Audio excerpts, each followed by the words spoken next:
I represent the U.S.S Liberty Veterans Association, the LVA. I am the LVA's current president. Our mission statement states that we strive to have the truth told to the American public about the Israeli attack. That is, the attack was brutally deliberate.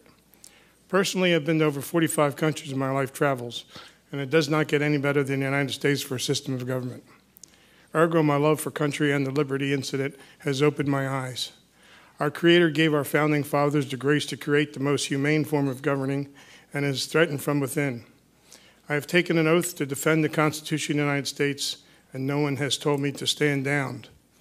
It is vitally important that our tripartite form of government remains intact, providing checks and balances. My focus is not only with the Johnson administration and the military, but Congress now, during, and present. I'm not critical towards the American public, as they have been deceived by our government, Israel, and the media, which is influenced and controlled by Israeli supporters. To wit, the laws have been broken or thwarted to maintain our relationship with Israel, and I'll provide you with details as I know them. It is my contention that by investigating the Liberty story, a very sinister historical blight becomes defined. I pray America has the guts to look inwardly and take the right steps to correct not only the Liberty injustices, but also become acutely aware of Israelis' actions, past, present, and future, against humanity in Palestine. Did you notice that Paul Pillar, Michael Schreier, and Ray McGovern are all former CIA employees? Well, I spent almost 29 years working with them also. I went from being a Navy spook to becoming a CIA staff officer working for the Office of Communications. Why do you think there are so many former CIA employees so concerned about the Middle East? Why are we so passionate about what happens in Palestine? I believe it has something to do with love of country. We care. It's part of our culture. As my British friends would say, we bloody well care. Speaking for myself, but I think they feel the same, I sense the calamity that is possible if we continue down our current course. What is the price for caring? Bigotry. I have written a book of some, and some of what I think I will talk about you will find documented. It is appalling the length Israel's supporters will go to ensure that you are silenced and harassed. However, the USS Liberty story is very important, and it must be told truthfully and accurately. If you would like a copy, please see me. Before I get into the nitty-gritty about the attack, I need to mention the Moore Commission, which completed its task on October 22, 2003. The commission was made up of Admiral Thomas Moore, U.S. Navy deceased, who was the former chairman of the Joint Chiefs of Staff and Chief of Naval Operations, General Raymond G. Geis, Marine Corps deceased, Medal of Honor recipient, and former Assistant Commandant of the Marine Corps, Rear Admiral Merlin Starring, U.S. Navy deceased, former Judge Advocate of the Navy from 73 to 75, and Ambassador James Atkins, deceased, former U.S. Ambassador to Saudi Arabia. The mission: findings of the Independent Commission of Inquiry into the Israeli attack on the USS Liberty, the recall of military rescue support aircraft while the ship was under attack, and the subsequent cover-up of the United States government. The Moore Commission is the benchmark identifying the Israeli injustices that our government will not address. I am a Liberty survivor. What does that mean, and how does that work into the reassessment of our relationship with Israel? I survived the 2-hour Israeli attack on the U.S. Naval Intelligence ship USS Liberty AGTR-5. On June 8, 1967, during the Arab-Israeli Six-Day War, Israel tried to sink the ship, attempting to murder the crew of 294 Americans. They launched 5 torpedoes, but our captain, William McGonigal, assertively dodged 4 of them. However, the 5th hit us on our starboard side, just forward of the midships, killing 25 of the 34 Americans. We did not sink, but 2/3 of the crew were incapacitated. There were wounded and dying sailors all over the ship. It was literally a bloodbath. It is miraculously we didn't sink, and I'll say more about that later. A little after 2 p.m., 3 Israeli unmarked fighter jets began strafing the ship with 20-millimeter cannon and rockets, killing the young sailors manning the 50-caliber machine guns. The radioman immediately tried to call for help, discovered all U.S. selected frequencies were jammed. The Israelis knew the frequencies we were attempting to use. Nevertheless, the radioman finally got through to the Sixth Fleet. No help was forthcoming that day, as the Sixth Fleet had White House orders not to launch aircraft to come to our aid. Next came two fighter bombers that dropped napalm canisters on each side of the ship. Even though they were being shot at, the Liberty crew eventually put out the fires. After a brief lull, 3 torpedo boats arrived, strafing the ship with their 40mm cannon and 50mm machine guns. Then they proceeded to drop their torpedoes in the water. One finally did find its mark. Our skipper passed a command to prepare to abandon ship. 3 inflatable life rafts that remained seaworthy were dropped over the side and were machine gunned by the motor torpedo boats. Our life vests were now our only hope for survival, and the more seriously wounded would never survive. However, the engine room was able to bring the boilers back to life, and the Liberty had power. In addition, damage control indicated that the ship stopped taking on water, and the ship came to a 9-degree list to starboard. So our captain wisely decided not to abandon ship. About that time, Israeli helicopters hovered near the ship, and repel boarders were ordered. However, for whatever reason, their attack was called off and all hostilities ceased. I personally risked going topside to ascertain what was happening and saw 2 Israeli helicopters carrying armed Marines. The USS Liberty is currently the most decorated U.S. Navy ship for a single engagement. There were 208 Purple Hearts given alone. The military does not award Purple Hearts, Medal of Honor, Navy Crosses, Silver or Bronze Stars for mere accidents. But that is exactly what the Johnson administration attempted to call it initially. In order to secure the Jewish vote for upcoming elections, they could not have Israel taken to task. This was a major historical event. Any other time, their action would have been an act of war. The event had to be buried quickly, quietly, and without fanfare. Therefore, a couple of actions were taken immediately. The Navy told the Liberty survivors never to talk about the attack to anyone, including our families, or face a $10,000 fine or 10 years imprisonment. With a cold and matter-of-fact authoritarian counsel, they meant business. The Navy would handle the press. In other words, the crew was given a gag order. At the same time, the crew had to be made to feel that everything was okay and being done by the book. So the brave were honored and appropriate medals issued. Everything appeared to be on the up and up. To legally prevent us from future actions, the Navy Court of Inquiry had to come to the conclusion that the sailors did their job to defend the ship, and therefore there could be no court-martial's delay burying the story. The attack had to be declared accidental. It was a masterful job, and the Johnson administration pulled it off.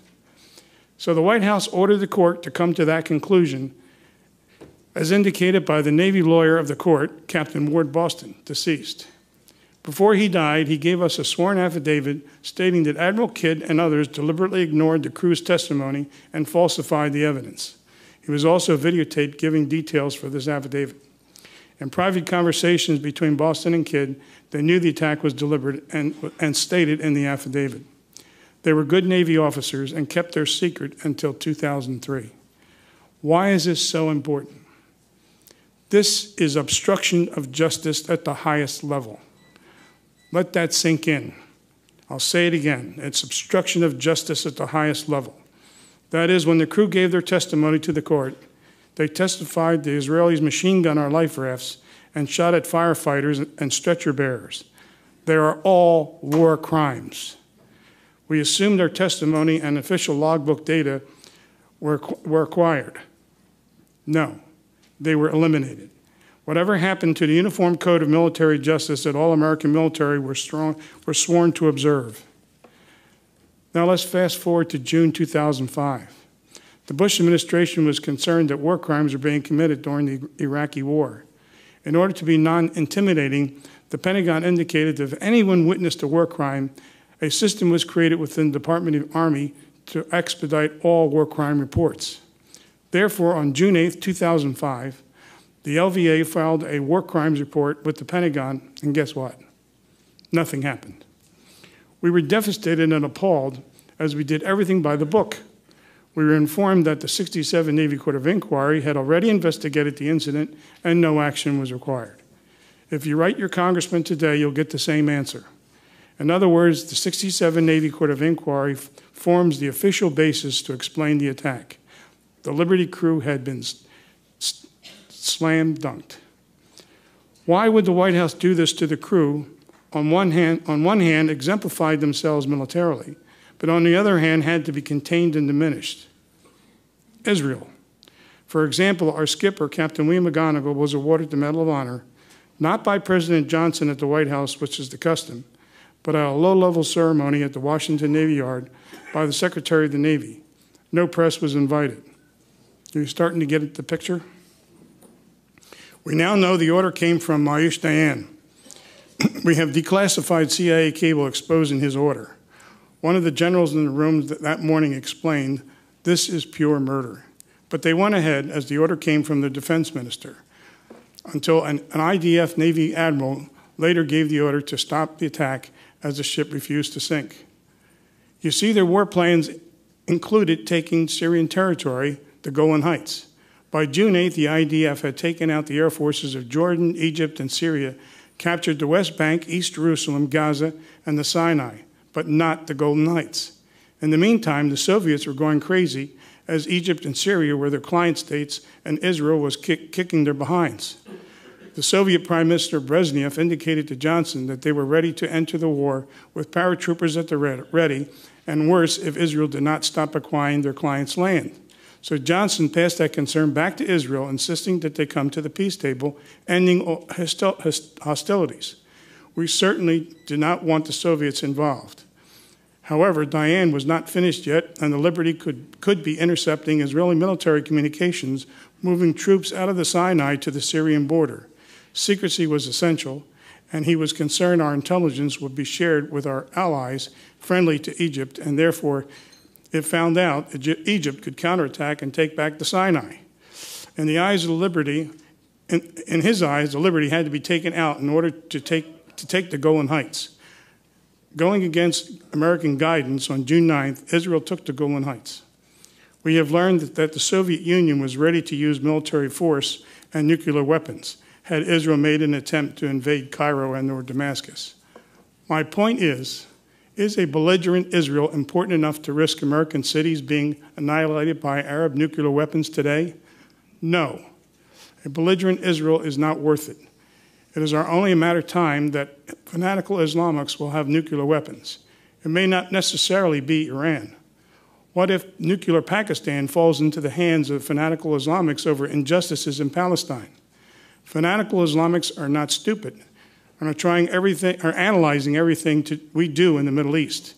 In order for Americans to be united when it is absolutely necessary to defend the defense of this wonderful country of ours, we better behave in an upright and honest manner. Protecting a belligerent Israel and its apartheid is not a just ideal.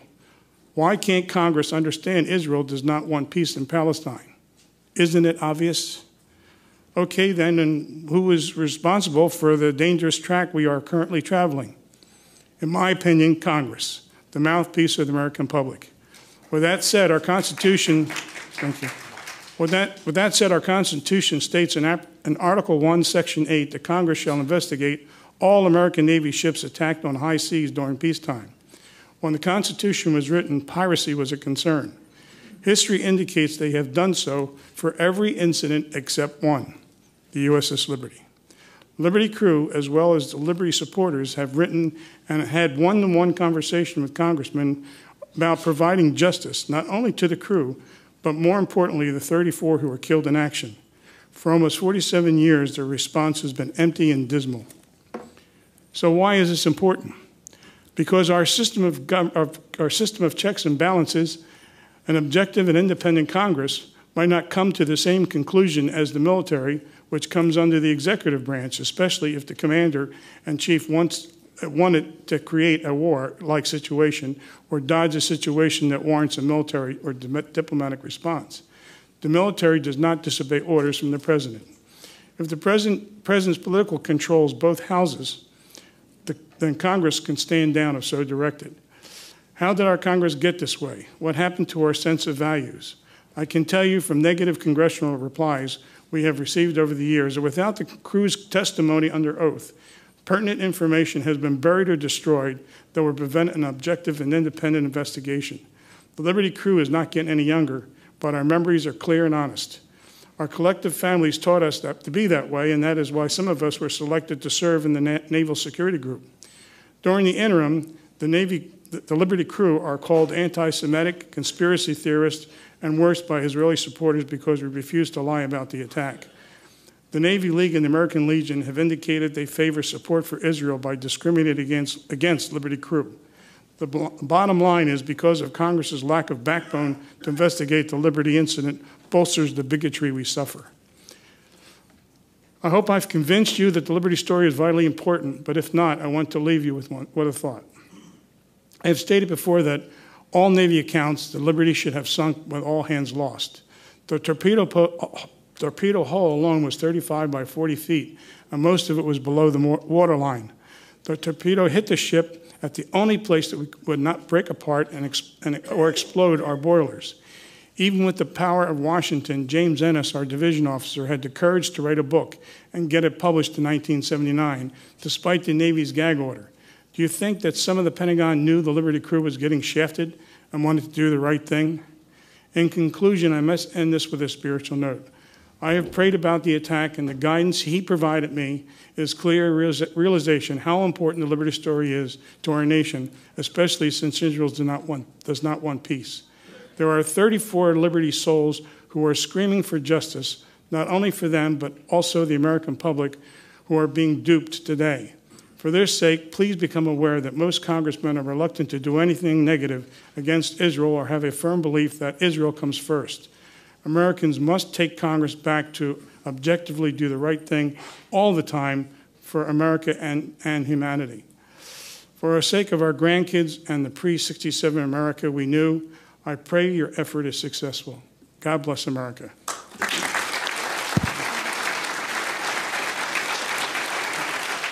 Very sinister historical blight becomes defined. I pray America has the guts to look inwardly and take the right steps to correct not only the Liberty injustices, but also become acutely aware of Israelis' actions, past, present, and future, against humanity in Palestine. Did you notice that Paul Pillar, Michael Schreier, and Ray McGovern are all former CIA in my eyes? Our Creator gave our founding fathers the grace to create the most humane form of governing and is threatened from within. I have taken an oath to defend the Constitution of the United States, and no one has told me to stand down. It is vitally important that our tripartite form of government remains intact, providing checks and balances. My focus is not only with the Johnson administration and the military, but Congress. I represent the U.S.S Liberty Veterans Association, the LVA. I am the LVA's current president. Our mission statement states that we strive to have the truth told to the American public about the Israeli attack. That is, the attack was brutally deliberate. Personally, I've been to over 45 countries in my life travels, and it does not get any better than the United States for a system of government. Ergo, my love for country and the Liberty incident has opened now, during, and present. I'm not critical towards the American public as they have been deceived by our government, Israel, and the media, which is influenced and controlled by Israeli supporters. To wit, the laws have been broken or thwarted to maintain our relationship with Israel, and I'll provide you with details as I know them. It is my contention that by investigating the Liberty story, employees, well, I spent almost 29 years working with them also. I went from being a Navy spook to becoming a CIA staff officer working for the Office of Communications. Why do you think there are so many former CIA employees so concerned about the Middle East? Why are we so passionate about what happens in Palestine? I believe it has something to do with love of country. We care.